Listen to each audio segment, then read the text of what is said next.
તે તમે 100 રૂપિયા આ જે વર્ગ છે જે 50% ગરીબીની રેખા નીચે જતો વર્ગ ગણો અને બીજા 10% મધ્યમ વર્ગનો નીચલા મધ્યમ વર્ગ ગણો, 60% વર્ગ એવો છે કે જેની ઇન્કમ ઇલાસ્ટિસિટી એટલે આવકની સ્થિતિસ્થાપકતા અને ખરીદી 0 છે.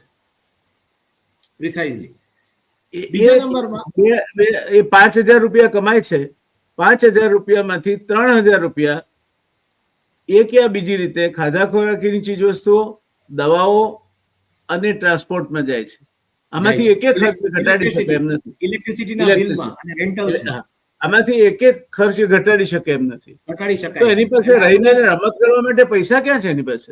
એટલે આ બધા જીવવા માટે બીજું એક કન્ઝમ્પશન જે શિફ્ટ થયું છે એ પેકેજ ફૂડ તરફ શિફ્ટ થયું છે. જનરલી આ બધી વસ્તુઓ કે પેકેજ મીઠાઈઓ કે એ ખાસું થયું છે, ખાસું થયું છે. તો આઈડિયલી તમે જોવા જાઓ તો નાના લોકોના ઘરમાં પણ હિમાંશુભાઈ જમવા બેસે ને એટલે પેલું પડીકું લઈને બેસે છે.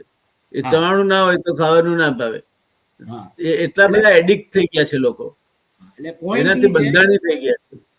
એટલે પોઈન્ટ એ છે કે આમાં તો પછી બચત ક્યાં થઈ? બેઝિકલી જીએસટી તો તમે કલેક્ટ કરો જ છો,